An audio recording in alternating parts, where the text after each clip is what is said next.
Hi, and welcome to another episode of Smuggling Hope. And on this episode, we're going to talk a little bit about why you may not want to become or pursue being an alpha male, and what alpha males are, and how this might affect your dating profile if you're a woman, also like the kind of men that you date, what to watch out for. And on this podcast, we're primarily dedicated to ensuring that we provide Catholic counsel to the community. So we're trying to reach an audience and, whether they're Catholic or not, but we want to, again, give people the best practices and the up-to-date research in the psychological field so that people can navigate their relationships, their mental health, cultural landscape of this time, and really to have more peace in their homes. So the tenet of this podcast really is truth, freedom, and love. We want people to have an exposure to the truth so that they can be free and so that they can be free to love. If there is no freedom, there's no love, right? And right now, many people are living in a world of apathy and unfortunately being fed lots of lies, either by mainstream media or through popular science. And so we just want to give you things. You can make those decisions. But appreciate you for, again, listening to the podcast, whether you're on Spotify or if you're on Apple Podcasts or you're watching us on YouTube. And best way that you can support the podcast is to give us a 5-star review and subscribe. Can't tell you how important it is.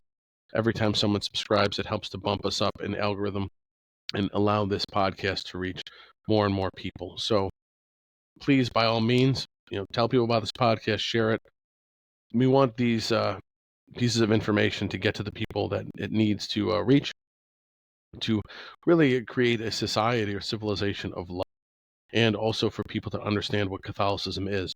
Fulton Sheen had this old line. He said that most people don't actually disagree with Catholicism. 90% of people disagree with what they think Catholicism is. So most people don't even know what the Catholic Church believes. I would say a lot of the Catholics that I know, we really don't really know what the Catholic Church teaches.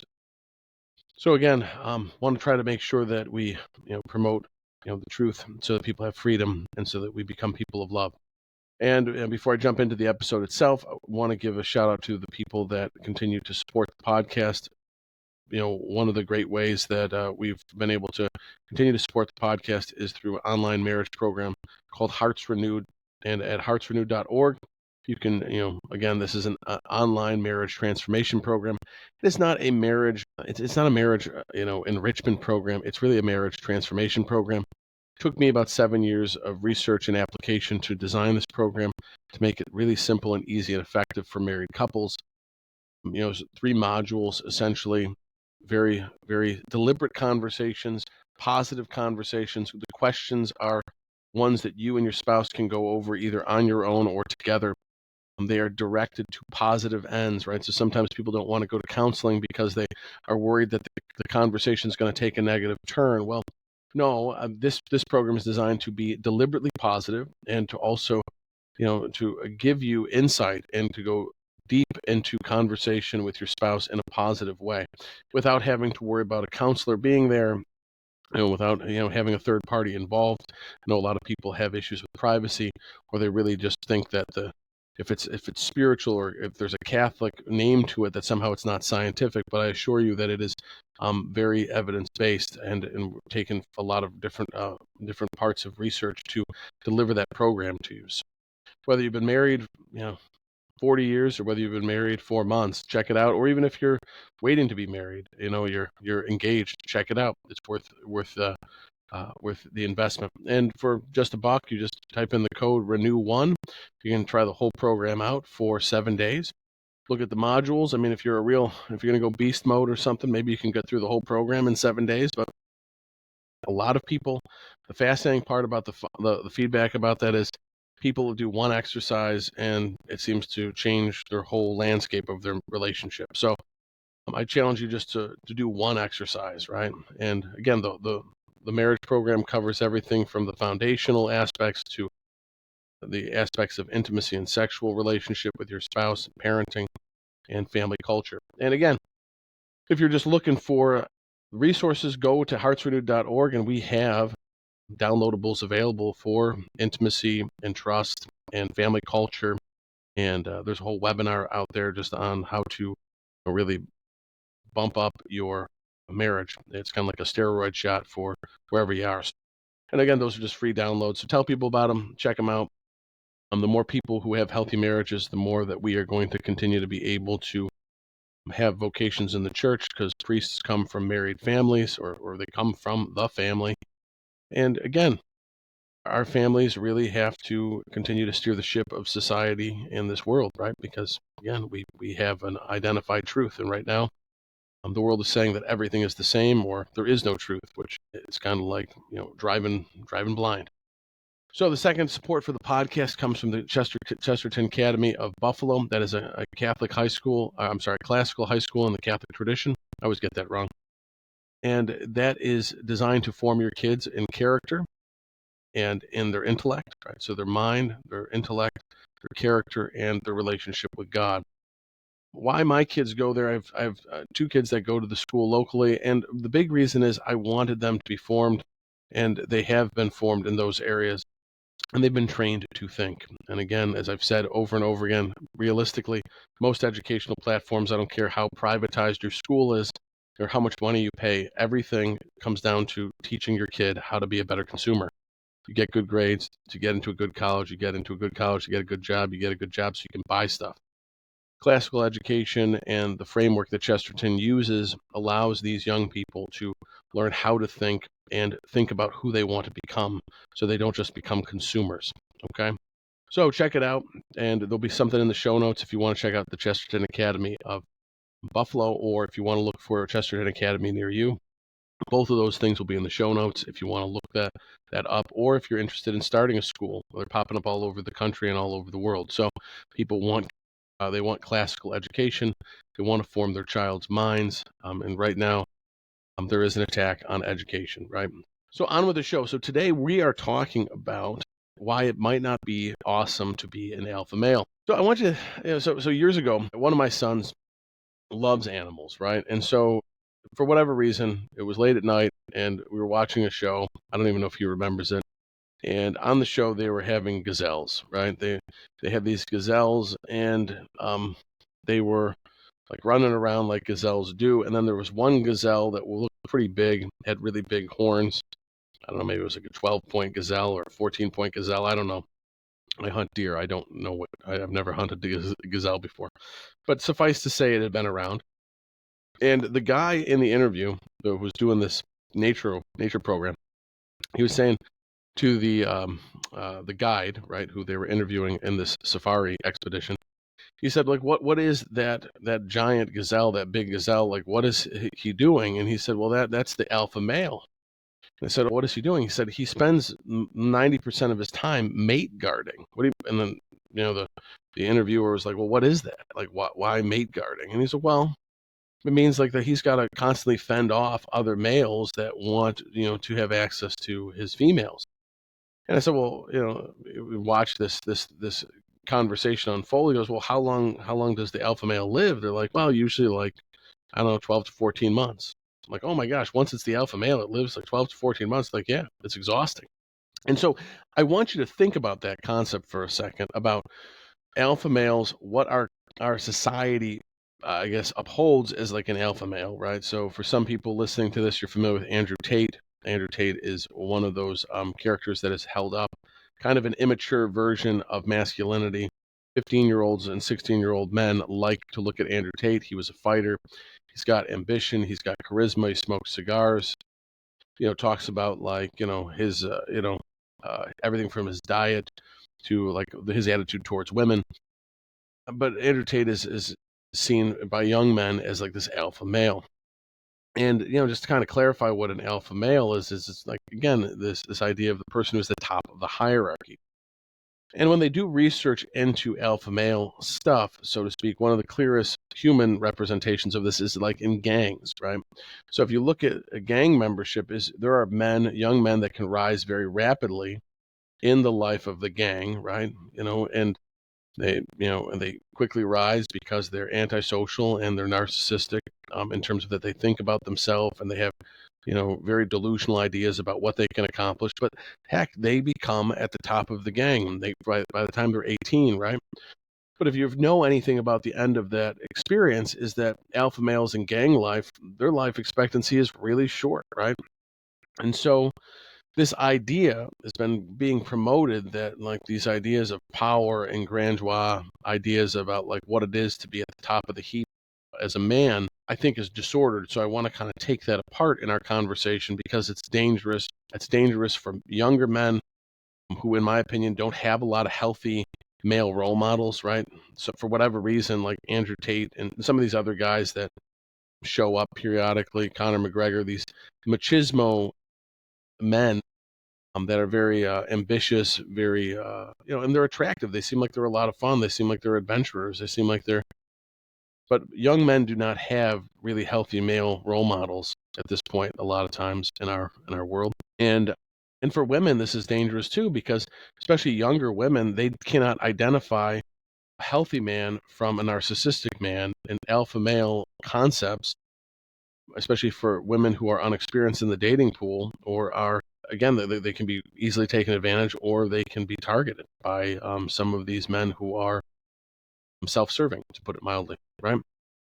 So we really want to think about that, right? So again, being an alpha male is kind of maybe not what we had thought, right? And I think that a lot of people, like, you'll see it on social media, you'll see like, oh, how to be an alpha male, and the opposite, or the opposing view of being an alpha male is to be a beta male, which in some ways is like to surmise that to be a weak man. But there are many men, and we'll talk about this later in the podcast, that they claim to be nice guys, but they're really weak men. And women should not want to be in relationship with weak men. And so, well, that's why they end up with predatory, narcissistic people sometimes. Obviously, that's not a good experience. So, again, long term as a strategy, being an alpha male in the sense of pursuing like status for yourself and being looked upon, that is not a great long term strategy, right? All these guys who are at the top of the heap, they're competing at a very high level. And if you're competing at a very high level, you have to protect your position. That's anxious, right? That is anxiety provoking.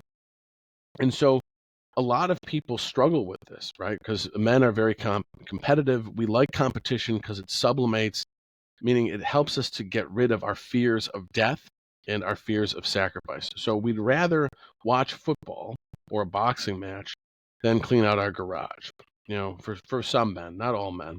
We'd rather play a video game where we're, doing something on a team, like whatever kind of video game people are playing as a team remotely, killing people virtually, versus, I don't know, I don't know, remodeling our bathroom or applying for work or finishing our term paper. We like competition. And competition is the state of the fallen world. Now, I want you to think that Jesus never competed with other people. He never competed, right? There was no competition with Jesus Christ. I think I've said this on this podcast before. And with men who are espousing a Christian life, or with men who are really trying to imitate the life of Christ, we abandon competition. There is no competition.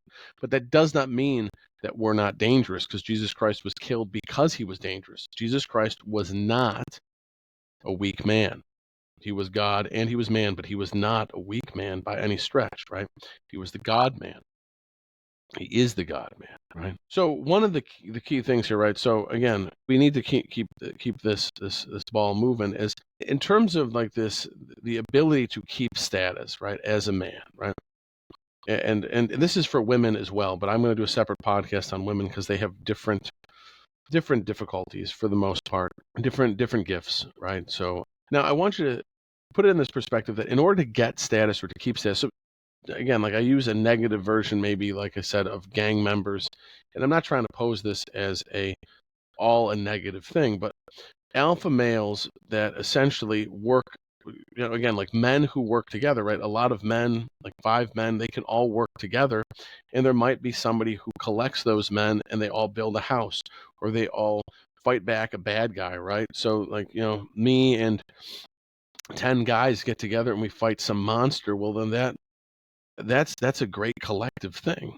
And so there's not the spirit of competition so much as there's a spirit of fraternity And there will be a leader, and the leader will take responsibility in terms of forming that group and gathering people together, collecting men. But what that man does, and you'll see this, is that what he does is he will elevate the status of other men that have less status in that group, right? So men who have what we call power status, if they want to keep power status, they always elevate other men.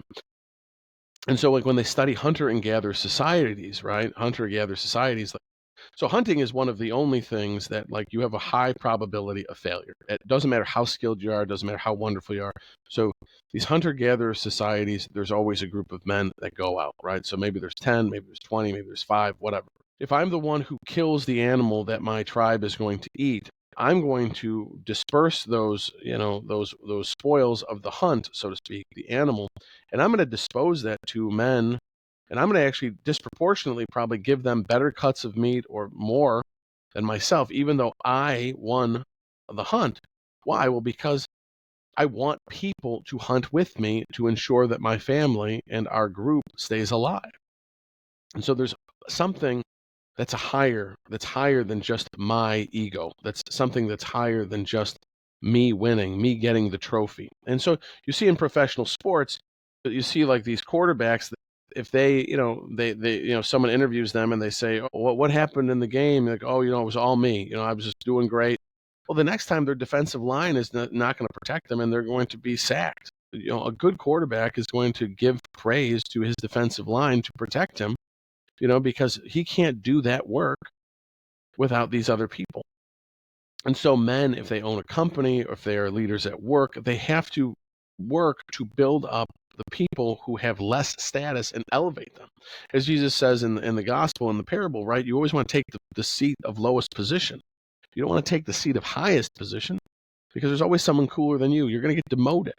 So this pursuit that I must be seen, the goal of being a man is not to become a peacock where everybody sees you. That's absurd, right? But that is really what I think social media and a lot of these personalities and gurus and influencers have conned a lot of men, and some women too, that this is what men are about. So going back to the hunter and gatherers, those guys, like, again, they're going to they want to build up the community of men around them. So if you want to keep status, you have to elevate other people's statuses who have very little or none.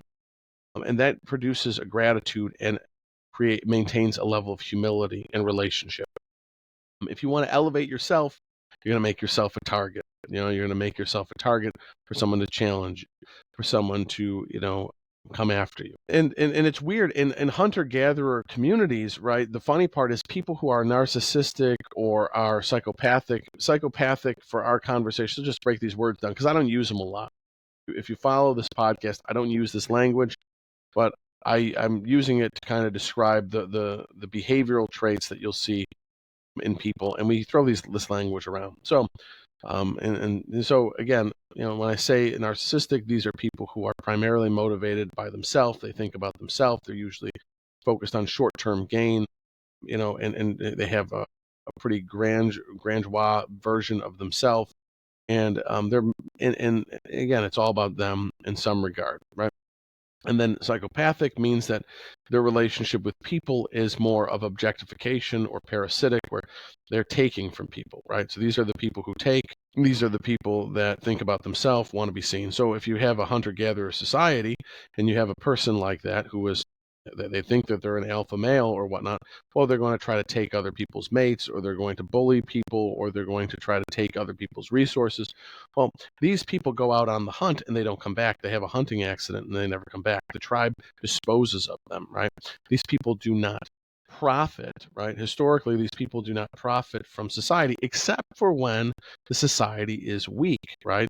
And if there is a lot of weak men, again, all it takes is one shark in the shark tank, just one, to do a lot of damage, right? So you'll see that in our society. And right now, I would say that there are a lot of weak men in general. Like, men are afraid to have ambition. Men are afraid to be men for a variety of reasons that we're not really probably going to go into too much on this episode.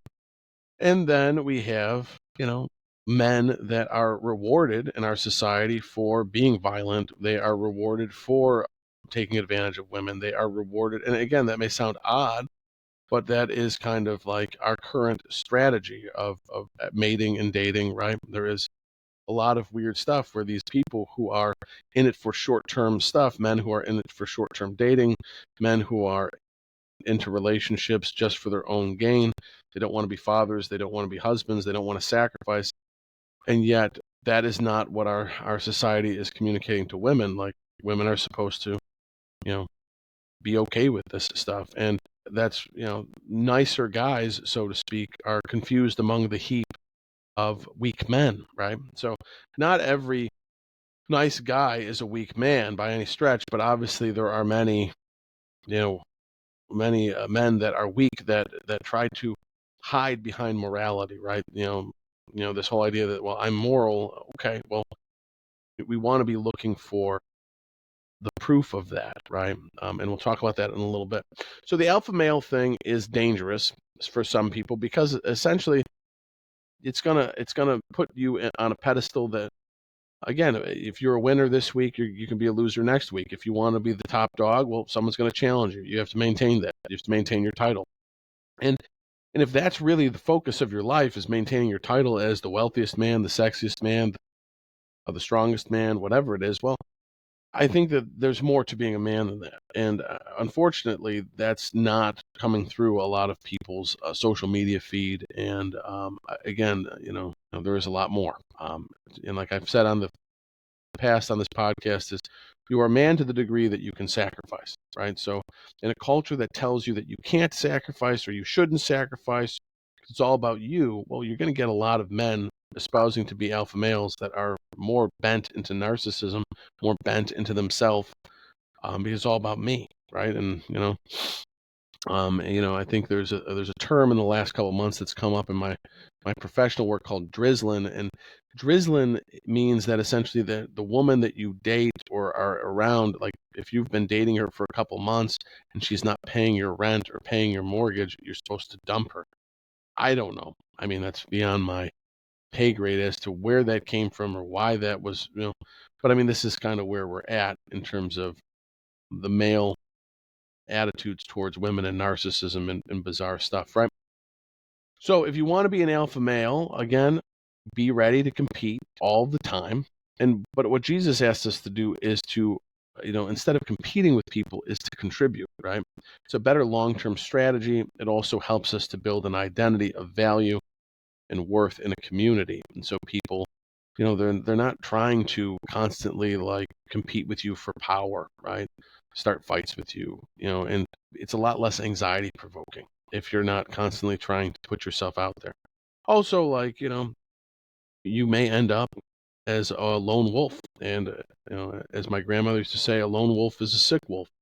So you got to be careful, right? You find a lot of alpha males. Some of them do not have friends, or they have very few friends, and or they espouse to be, alpha male.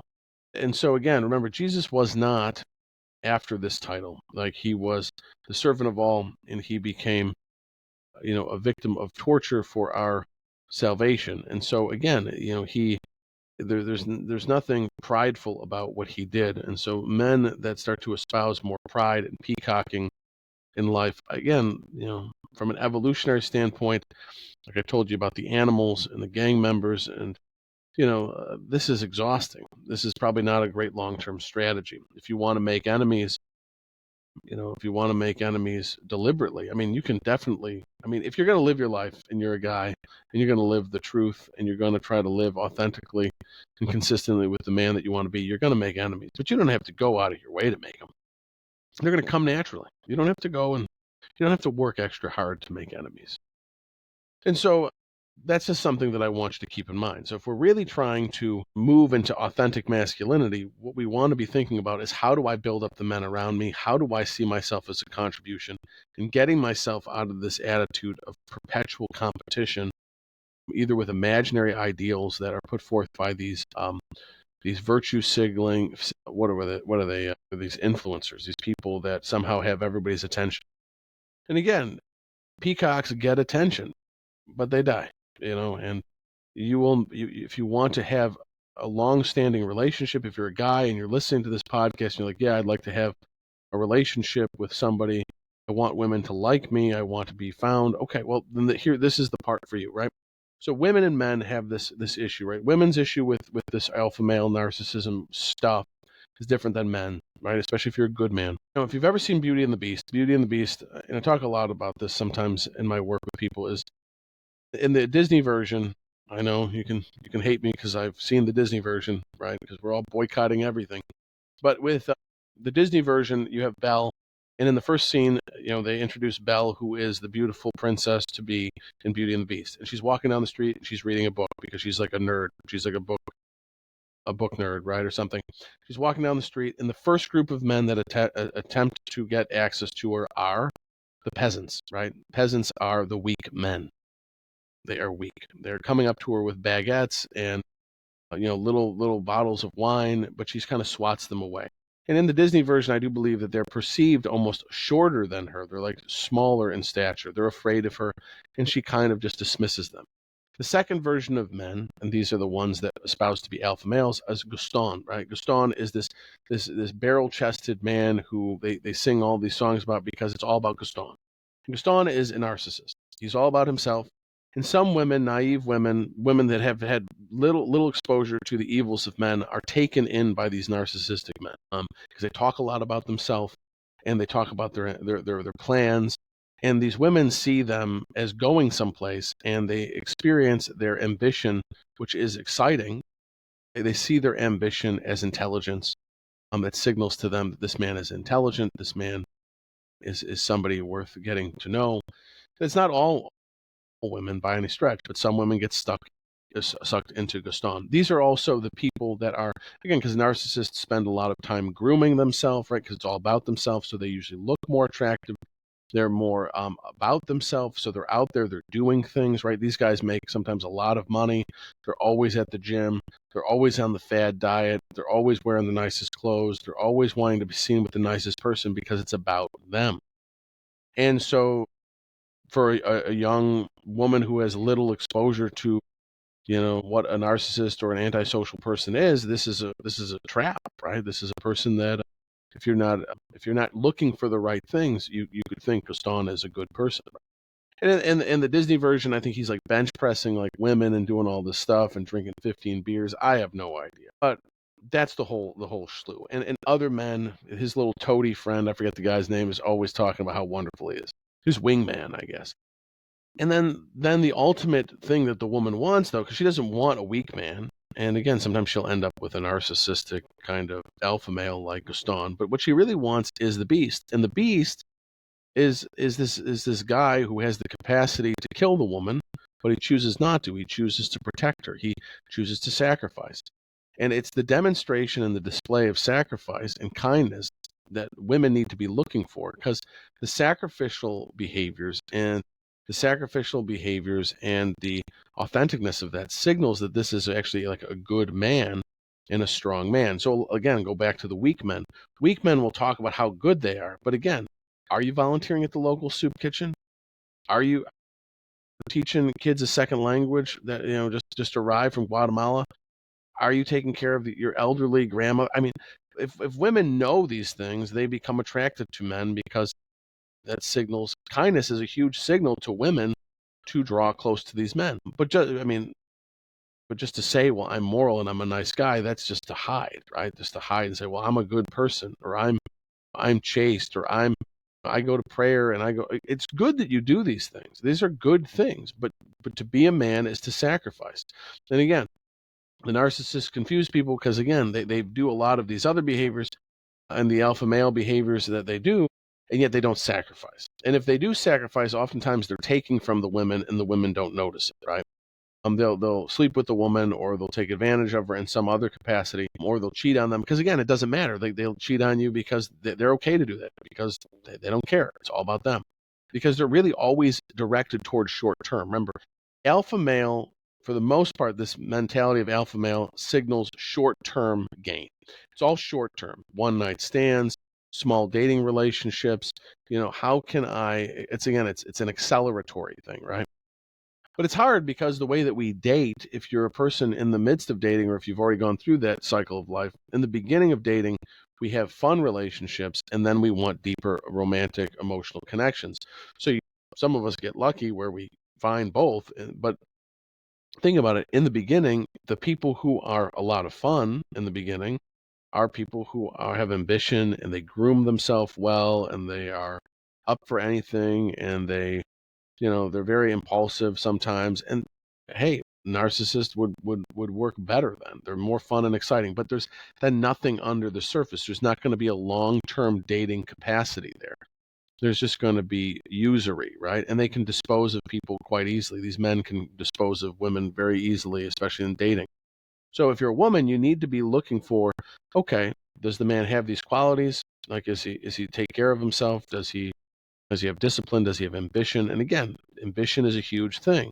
In the research, if you're a man listening to this about alpha males, the things that women say over and over again in the research is women are drawn to intelligence signaled by sense of humor or making the woman laugh. It's also attractive if you are kind to other people, like we just got done saying, because that signifies safety and the ability to be, in some ways, kind, right? And that you will be kind to them. And then the third component is the ability to order your life in such a way as to signal that you will be able to bring forth future resources. So you have to have a level of discipline, and your life has to be ordered in such a way that you can convince women. Women have to be like, okay, well, this guy could at some point be able to take care of myself or a child, or be interested, is to display some level of sacrifice or discipline. If you live an undisciplined life, you don't go to the gym, you don't pray, you don't do things, you don't get your hair cut, you look like Grizzly Adams, and I mean, I don't know, your clothes don't fit or whatever it is. If you're kind of a slob, well, the woman already physically sees you as kind of disordered in some ways, right? That your life is not ordered, right? Is your apartment or your home ordered? Are you keeping a job, or do you bop around? All of these things are important, because if you're ordered, then that discipline signals that you'll be able to provide, right? And again, it doesn't mean that the woman wants you to provide so she doesn't work. That's not what we're saying. But men need to understand this. So again, this is not something I'm pulling out. I mean, there's a lot of research about this. You can look it up yourself. But again, like, women want the beast. She doesn't want the weak men. And again, and women shouldn't want the weak men. And I think sometimes in the Catholic Church, like, we have men that are afraid of ambition, and they're afraid to be dangerous. They want rather to be just moral. And again, show me the proof that you're moral. Show me the proof that you will sacrifice. Show me the proof that you will die for whoever you date, or are trying to get the discipline whereby you could die and you would sacrifice for a wife and children. You need to demonstrate that. And if you're not able to access that, you need to find a way to start to display that. A lot of people, I think, become very passive and afraid. Obviously, like the dating circuit, right? You go on, like, online dating circuits. It really is easy for these people promoting alpha male behaviors or closeted narcissistic behaviors really to display their best self and convince people to follow them into relationship. So I want you to think about that. As a man, we want to be okay with becoming like that beast, in the sense of having the power of ourself to sacrifice, right? Like Jesus, he is the Lion of Judah. Do I have the ability to lay my life down, though? Do I have that much discipline?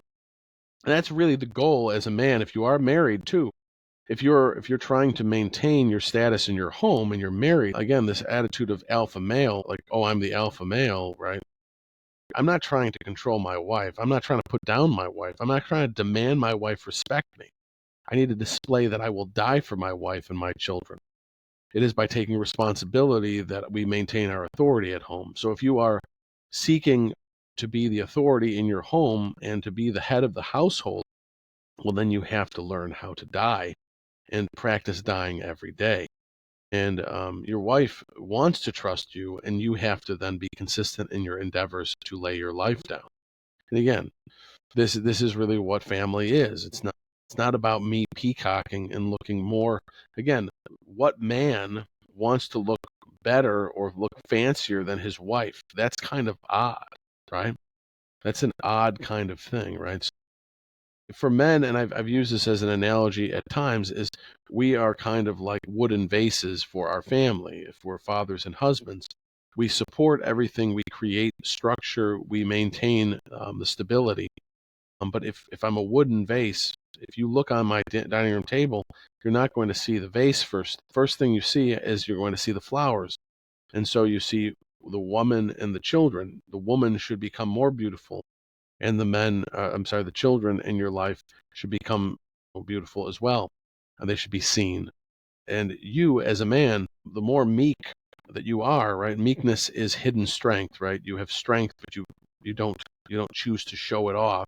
You disappear. You disappear so that your children and your wife appear. And that is virtuous. It's virtuous for us, just like Saint Joseph. Saint Joseph is not talked about much in the Bible, although he is a very large part of what we know our Lord's life. So we do not want to seek out status. So stop fixating on status. If you want status, look for ways to elevate other people and keep promoting other people that are virtuous, and support them so that you're not taking credit all the time. It's not, and again, if you are looked over, if you're looked over or people perceive you to be a weak man, look for the places and areas where you can sacrifice, because that is really what turns us into the beast. We don't become a beast by just going to the gym and trying to keep a six pack and trying to make, like, I don't know, 12 figures or whatever it is these people are doing and going around on private jets. This is fantasy. These people's lives are empty, right? And you want to be able to pursue virtue, right? Virtue is excellence.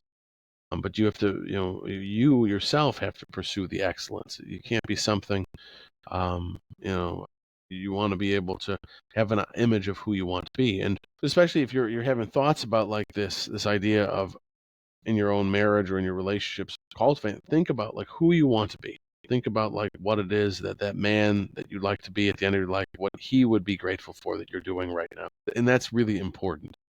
What he would be, so that you're consistent with that man. And I've talked a lot about this on this podcast because it is something that is lacking, I think, in general education and formation of people.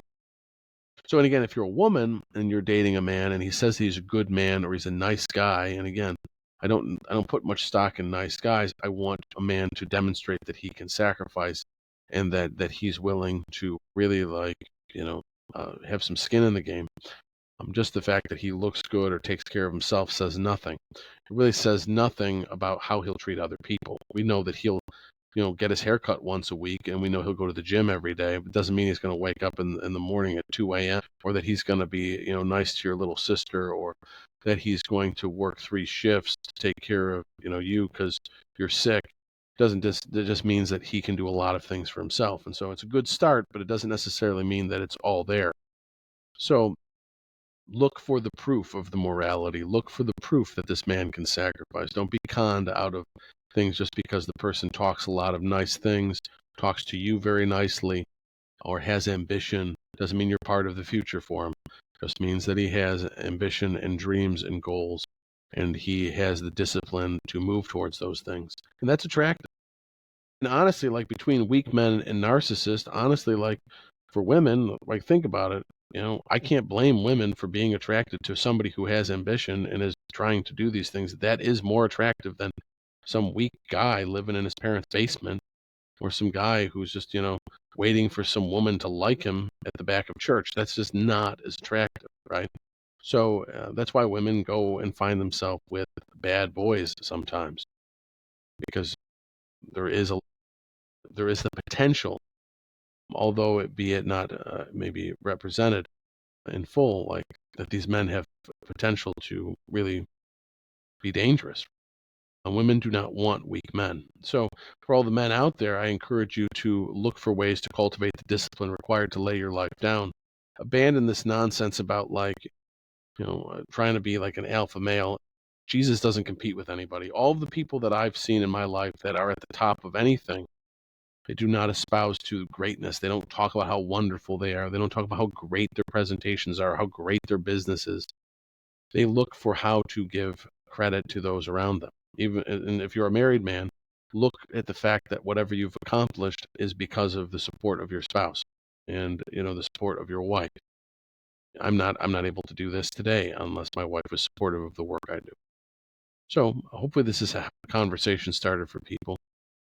So go out and smuggle some hope wherever you can, and maybe share this with a young man in your life that is awash in all this alpha male stuff, because Jesus wasn't an alpha male. Jesus was the God man, and we have to imitate him. Okay.